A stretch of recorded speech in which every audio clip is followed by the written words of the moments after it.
পৃথিৱীখন সেউজীয়া কৰাৰ লক্ষ্যৰে অবিৰত যাত্ৰা এগৰাকী যুৱতী।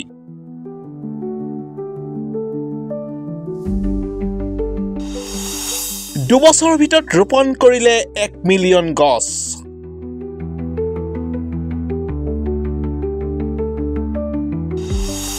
যশস্বী পিতৃৰ পদাংক অনুকৰণ কৰি আগবাঢ়িছে তেওঁৰ কন্যা।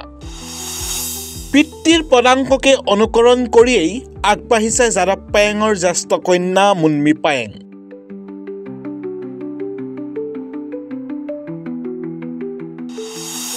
মুনমী পায়েঙৰ নেতৃত্বত ৬০-৭০ জনীয়া এটা দল।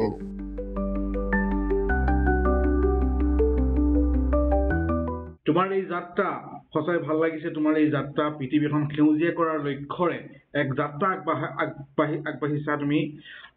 তোমাৰ নেতৃত্বত কিমানজন আছে আৰু তোমাৰ পৰিকল্পনা কি? দুবছৰৰ ভিতৰত কিমান ৰোপণ কৰিলা তুমি গছ পুলি?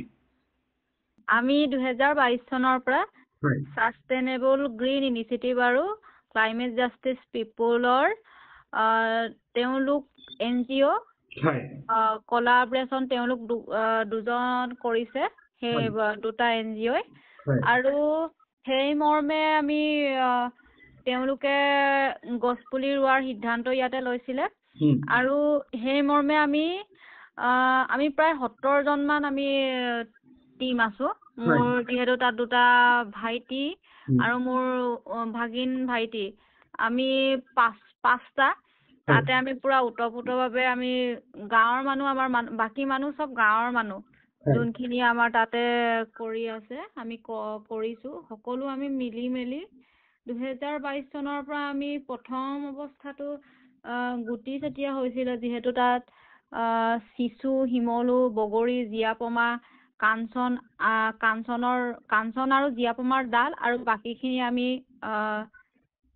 গুটি তেনেকে চেতিয়াইছিলো আৰু বাকীখিনি ডাল আমি তেনেকে ৰুবলৈ আৰম্ভ কৰিছিলো। প্ৰথমতে একেবাৰে বালি আছিলে যোনটো জেগা, আৰু সেই জেগাটো হৈছে আমাৰ মূলাই কাঠনিৰ আকৌ মাজতে সৰু খুটি এটা আছে, সেইটো পাৰ হৈ একেবাৰে বালিচৰ এই মাজুলীলৈ যাওঁতে এটা আইলেণ্ড যোনটো দেখি পায়, সেইটো আইলেণ্ড মানে ভটিয়াই চাইডত মানে পশ্চিম ফালে যোনটো, সেইটো আইলেণ্ডত আমি কৰি আছো। প্ৰথম একেবাৰে বালি, তাৰ প্ৰথম দুবছৰতটো আমি একো সুফল পোৱা নাছিলো, দুবৰিও টান নাই, একো ভাবন নাছিলে। তাৰ পৰা 2022 বৰ্ষতো তেনেদৰে গ'ল, 23 বৰ্ষতো তেনেদৰে গ'ল আৰু 24-25 বৰ্তমানটো এতিয়া আমি এখন এটা ঘাঁহ বনৰ পৰা ধৰি আমাৰ যোনখিনি গুটি তাত ৰোৱা হৈছিলে, সিঁচা হৈছিলে আৰু ডালখিনি, এই সকলোখিনি এতিয়া আমাৰ এখন আমি এটা নামো দিছিলো মূলাই কাঠনি 2.0।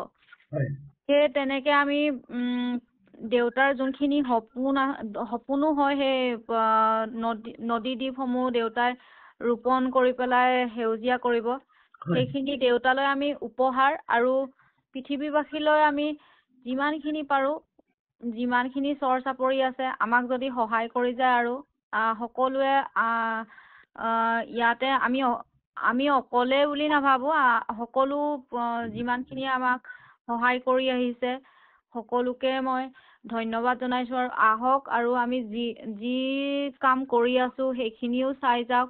আৰু যিহেতু মই আপোনালোকৰ সংবাদ মাধ্যমৰ জৰিয়তে মই সকলো অসমবাসী আৰু যিসকলে ইমান ধুনীয়াকে আমাক আশীৰ্বাদ কৰি আছে তেওঁলোকক প্ৰথমতে ধন্যবাদ জনাইছো আৰু আপোনালোককো ধন্যবাদ জনাইছো।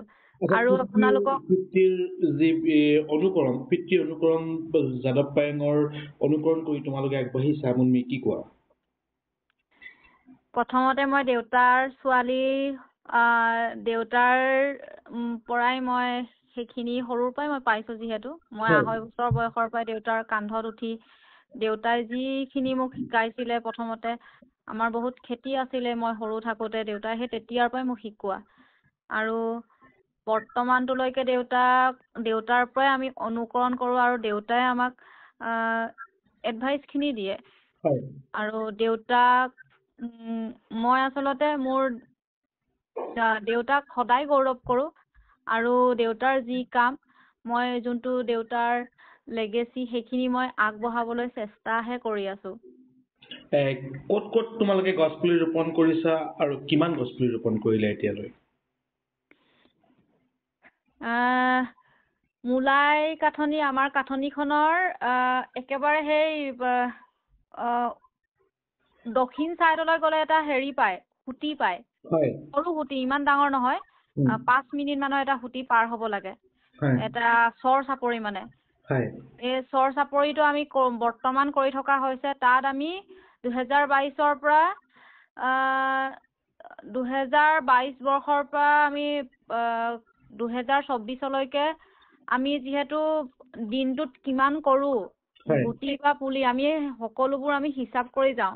হিচাপ কৰি যোৱা মতেতো আমি হেৰি কৰা নাই, তথ্যটো মানে একেবাৰে দি দিয়া নাই। তথাপিও আমি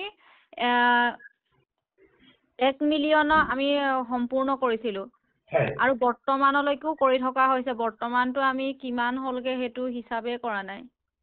ধন্যবাদ জ্ঞাপন কৰিব লাগিব মুনমি পায়েঙক। এয়া আছিল মুনমি পায়াং, যাদৱ পায়াঙৰ জ্যেষ্ঠ কন্যা। তেখেতেও চেষ্টা কৰিছে, পিতৃ অনুসৰণ কৰিছে। ধন্যবাদ জ্ঞাপন কৰিব লাগিব। আৰু আপুনি এইখিনি সময় আমাক দিয়াৰ বাবে আপোনাক পুনৰবাৰ ধন্যবাদ জ্ঞাপন কৰিছো। আপোনালোককো পুনৰ মই ধন্যবাদ জনাইছো।